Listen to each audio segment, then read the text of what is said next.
Mamshi, muli mga good day sa ating lahat. At for today's video, magbabahagi na naman ako sa inyo ng kakaibang recipe na magagamit ninyo sa inyong mga kids. And ang bida ng ating recipe for today is munggo. And kadalasan mga mamshi, maraming mga bata na ayaw kainin ang gulay na munggo. So gagawin natin itong kakaiba mga mamshi upang sa ganon magustuhan ng inyong mga kids. And kung paano ito, napakasimpleng merienda ang ating gagawin. Ang gagawin natin sa ating munggo ay munggo pie. So, bago lang sa inyo mga mamshi, excited ka na ba? Ako excited nang umpisahan at lutuin ito. Let's go and let's start mga mamshi. Ayan mga mamshi, magpakulo tayo ng munggo. 3 tablespoon ng munggo. Ayan, antayin natin lumambot ito. Saka natin lulutuin mamaya.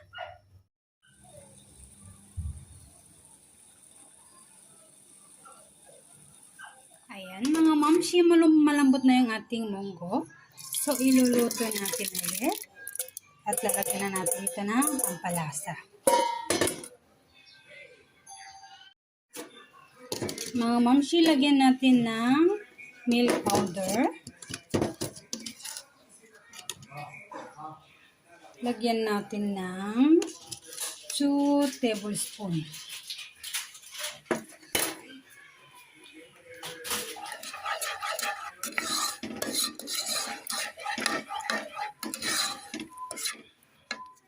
Ayan mga mamshi, lalagyan din natin ng Coco Mama. Yung lagyan natin ng gata. Pero mga mamshi, kung wala kayong gata, optional lang to. Kung walang gata, okay na yung powder milk. Since meron tayong gata, so lalagyan natin ito ng gata. Lagyan natin ng 3 tablespoon of Coco Mama gata. Ayan mga mamshi, parang kompleto ang lasa ng ating munggo. Lagyan natin ng sugar. 3 tablespoon of sugar. Pero kung kulang mamaya, dagdagan natin. Yan. Luto lang natin itong mga mamshi hanggang lumapot. Yung wala na siyang tubig-tubig. Yan, kasi marami pa siyang tubig-tubig. Oh. Ayan, haluin lang natin. Iluto lang natin ito in a medium fire. Ayan mga mamshi, oh, nag-excess na yung water niya. Hindi na siya watery. So, maya-maya lang to, pwede na mga mamshi. Pero, check muna natin kung tama yung sugar niya.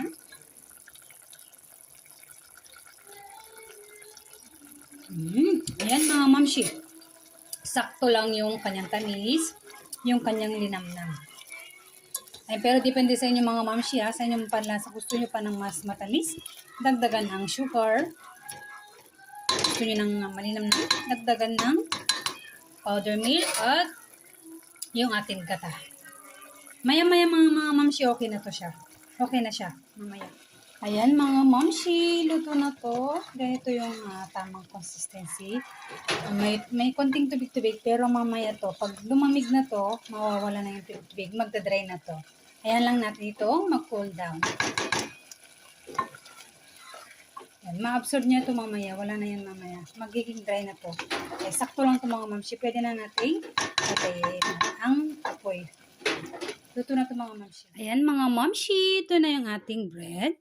So, tatanggalin natin itong mga gilid-gilid niya at ipa-flatten natin.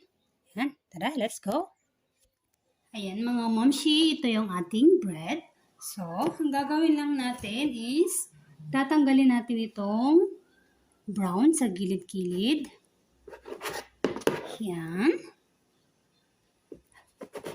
Napakasimpleng paggawa ng isang pie ito mga mamshi. Kasi hindi na natin kailangan gumawa ng dough upang sa ganoon magkaroon tayo o meron tayong pie. Ito ay napakasimple lang mga mamshi. Gagamitan natin ng bread. Ito mga mamshi. Ayan, natanggal na natin. And then mga momshi, we need to flatten our bread. Peplat natin siya.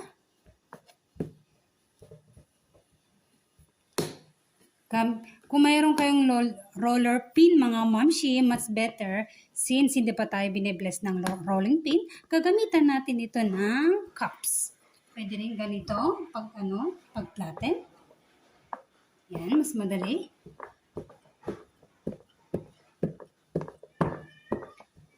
Di pa ako nakakalabas mga mamshi para bumili ng ating rolling pin. Yan, kaya gagamitan natin ng diskarte, mga mamshi. Yan. Ganyan lang mga mamshi. Yan, i-plat na natin ang ating tasty bread. Ayan mga momshi, ito na yung naplaten nating mga bread. Ayan, plat na plat siya. Ayan. So, let's start mga momshi. Ayan mga momshi, ito na yung ating nilutong munggo. Ayan, ito na yung ating bread. So, gagawin na natin. Ayan, nandyan na naman yung bunso ko. Ayan, maglalagay tayo sa gitna.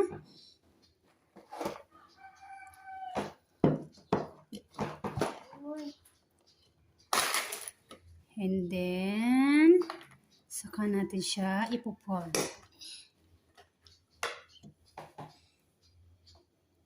And then, saka natin isisil using fork. Sisil natin sa gilid-gilid.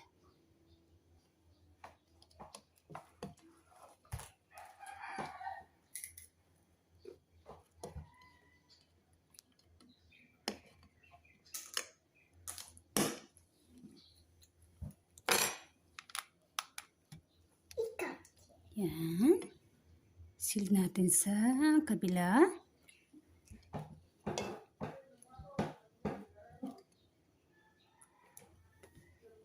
Yan, mga mamshi. Sinasealed na natin. So, ilalagay natin sa ating egg. Sa ating beaten egg.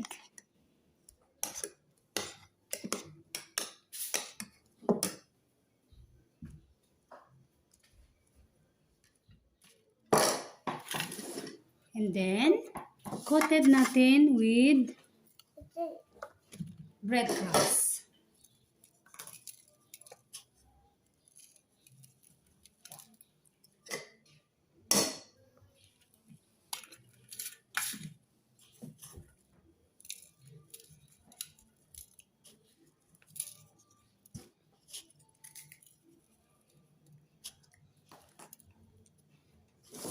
Ayan mga mamshi, nakagawa na tayo ng isa and ulitin lang natin, same procedure.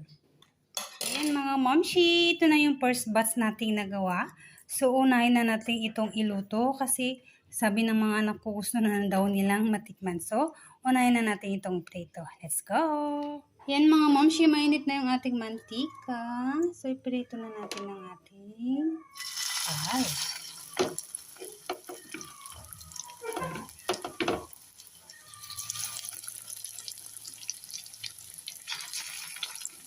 Mga mamshi, pwede na natin ibaliktad sa kabila. Lutuin na naman natin sa kabila. Ayan. Golden brown na siya.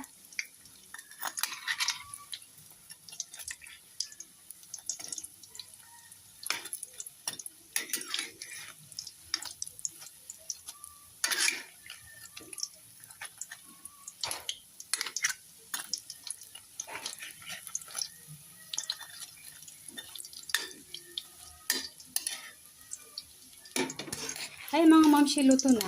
Pwede na natin hanguin. Yan, sakto lang mga mamshi. Dapat ganito lang. Brown. Golden brown. So yan, lumalaban siya.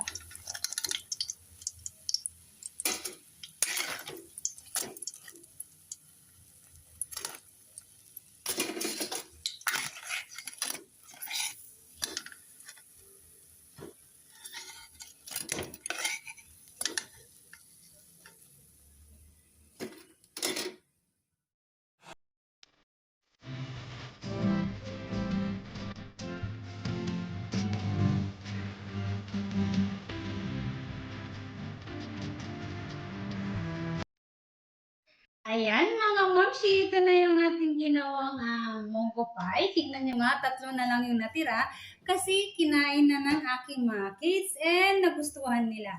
So, mga mamsi, panibagong kaalaman na naman ang binagi ng inyong mamsi na kung ayaw kumain ng gulay o ayaw kumain ng munggo ang ating mga kids, gawin natin itong merienda. And mga mamsi, natikman ko na to and napakasarap. Nagpapasarap yung nilagay nating gata.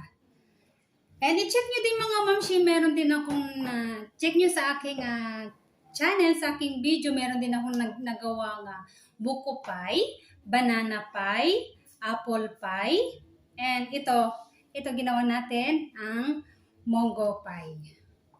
And mga mamsi, mainam na pakainin natin ng ating mga kids ng munggo dahil ang munggo ay mayaman sa bitamina. And sa dulo ng video ito, malalaman ninyo ang mga health benefits ng gulay na munggo. I-share ko sa inyo mga mamsi. Muli mga mamsi, thanks for the love and support and hanggang sa muli nating pagsasama. Bye and God bless. Thanks for watching!